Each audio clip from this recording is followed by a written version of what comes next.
What is going on at Liverpool Football Club? After their recent turn in form, everyone, including myself, thought that they were back, putting an end to Liverpool's 4 consecutive losses in the league and also winning against Real Madrid in the Champions League. Very comfortably too, they smashed them. Liverpool looked to be out of that slump of the awful form that they were in. 6 losses from 7 matches, but all the progress that they made to get out of that rut, it seems to have been for nothing. Because Liverpool reverting back to looking like an average Premier League side. That same slump has caught back up to them. Arne Slot, the players, what do they do now? Losing 3-0 to Manchester City.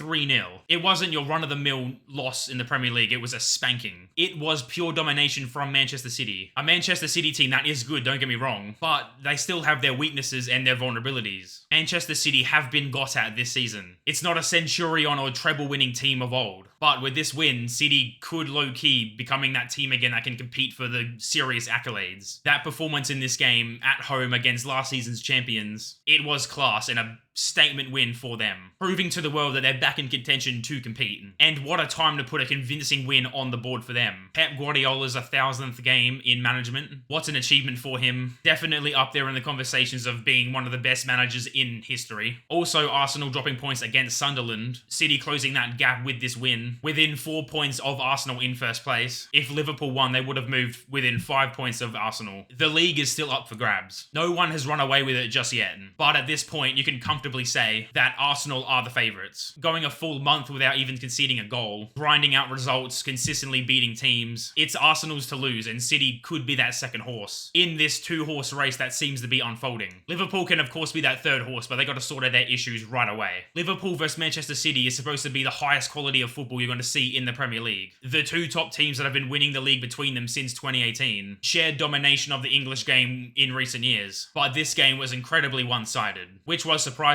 because of the way that both teams set up. Manchester City lining up very differently on paper than what they're used to from my knowledge. A very narrow formation for them. Nico Gonzalez in front of a back 4, then 5 very attacking players in front of him, including of course Haaland. Foden and Bernardo Silva side by side in a midfield in 2025. Both Cherki and Doku in central playmaking roles on paper, but allowed to drift anywhere on the pitch that they want to. Liverpool lining up with the same starting 11 that won against Madrid in midweek, which you would have thought provided the security and control of Liverpool last season, but that was not the case. Liverpool had the shape of their title-winning team, mixed with the liabilities and faults of the new system that they're trying to implement. And as the scoreline suggests, that wasn't a good combination for Arne Slot to have. Right from the jump in this game, Manchester City were on top of Liverpool. Eventual man of the match Jeremey Doku causing issues for Liverpool's defence, given too much time and space on the ball to create his magic. Twinkle toes in the box, you can't get the ball off of him. He's got such quick feet and you don't want to draw a foul against him. Doku and Foden linking up nicely early on for a very good goal-scoring opportunity. Not taken because Foden can't get the ball into his stride. But the thing about City, when they're at their best,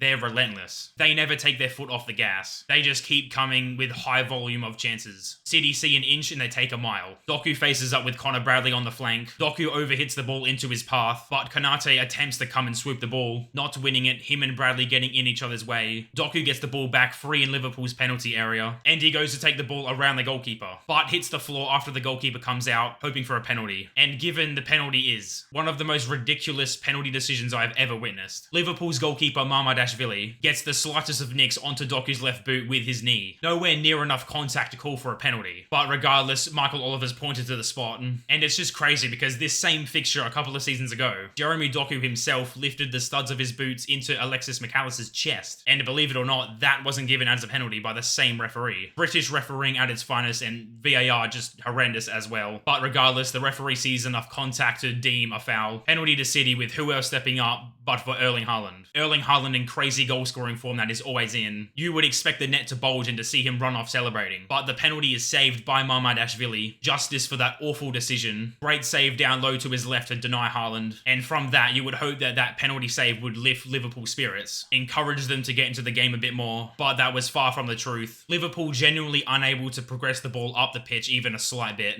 Or even maintain possession whatsoever. City's press unpassable. City loving to go down that left flank with Jeremey Doku out wide, but funnily enough, the first goal City score comes from the right flank. Originally, City pinned in their own half at their own corner flag, but City's elegant dribblers like Bernardo and Foden get them out of trouble. The ball gets switched over to Matheus Nunes on the right flank, and from City originally being pinned in their own half, they actually go on to score very soon afterward. A cross into Erling Haaland beating Konate in the air. High looping header from him into the back of the net, and keeper flat-footed 1-0 to Manchester City. And the main talking point, could Konate have done better? He was goal side of Haaland when he headed it in, but I mean, it's Erling Haaland, of course he's going to get on the score sheet, and missing that penalty then going on to score afterward anyway. The scorer of like 90% of Manchester City's goals this season. City get their deserved lead, but only until the 38th minute. Virgil van Dijk thinks he's scored a goal to get Liverpool back into the game. Great header from a corner. He heads it right into the side netting. Donnarumma looks not even close to saving it, but it's ruled out due to Andy Robertson straying offside. Deemed to have been in the way of Donnarumma in net to make the save. Robertson does duck out of the way of the ball. Donnarumma given plenty of time and space to make a save, but Robertson too close, interfering with play in an offside position. And more controversy surrounding that decision also. Ex-players like Wayne Rooney coming out and saying that the goal should have stood. That goal would have really put Liverpool in a good position. You know, back to 1-1, but it actually gets worse for them, because City do manage to grab a second goal before the first half ends. City pinning Liverpool in their own box, winning corner after corner, and in stoppage time, the 47th minute, Nico Gonzalez scores for City. His shot coming from outside the box off of a Manchester City corner. The ball deflects off of Van Dijk's boot, wrong-footing the goalkeeper. Ekitike not tight enough to him to close down the shot, and City are 2-0 up after just 45 minutes of play. Despite a missed penalty, they were all over Liverpool. Stamp of authority from them. The last year and a half, City have not been at their best. And at the start of this season, that form seemed to have continued, with them losing to Spurs and Brighton, but City are always capable of returning to a really good team. In that first half, Liverpool not good enough in all aspects of the game, looking to go long more often than not, which was not paying off. Just hoofing the ball up to Salah, hoping that he can create something. No control in or out of possession. There was slight improvement in that second half, at least being able to get on the ball in Manchester City's half more often. And let's be honest, it's not that hard to improve on how bad they played in that first half. The bar was extremely low, but now Salah being able to find some room in behind of City's defense to run into, nearly getting into score after Donnarumma rushes out to attempt to win the ball. He gets nowhere near it, but Ruben Diaz swoops in and gets it out of danger. Some early substitutions for both teams early in the second half. Cherki offers Savinho to provide more width for City's attacks. Liverpool sub out Robertson and Ekitike. Ekitike with very minimal touches of the ball, unable to impact the game, not entirely his fault.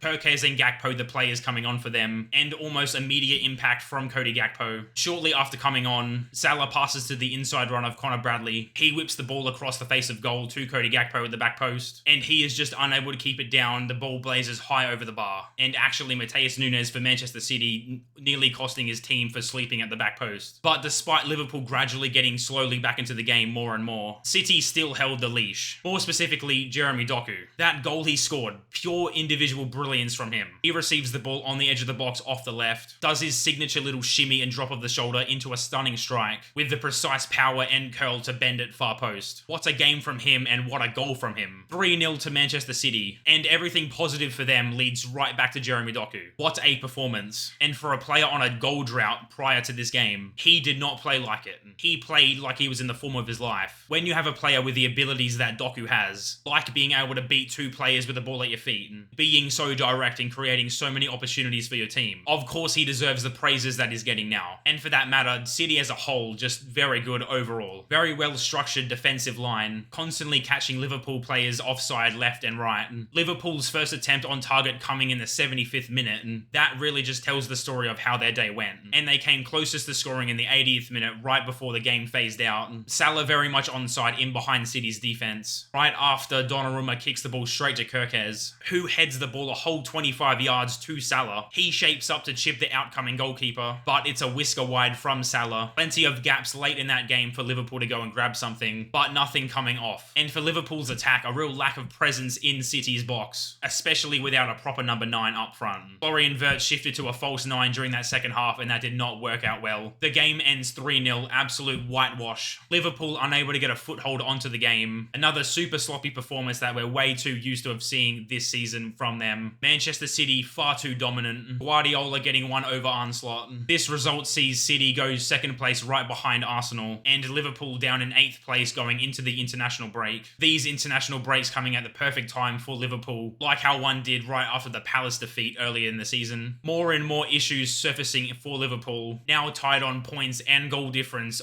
with Manchester United. A plethora of teams congesting that top half of the table. Sunderland still chilling in 4th place. Surprisingly, Spurs still in 5th after they haven't been really that good this season. The league is all over the place, but every team deserves to be where they are at the end of the day. And we are just about a third into the season, 11 matches played now. The Premier League 25-26 season is going to be interesting. So unpredictable, and that's when the league is at its best. Let me know down in the comments, guys, your thoughts and opinions on how the Premier League season has gone so far, and let me know what you guys think about the game that I covered today. Manchester City 3, Liverpool 0. Thanks for watching, like, share, subscribe, and I'll see you guys in the next one. Peace.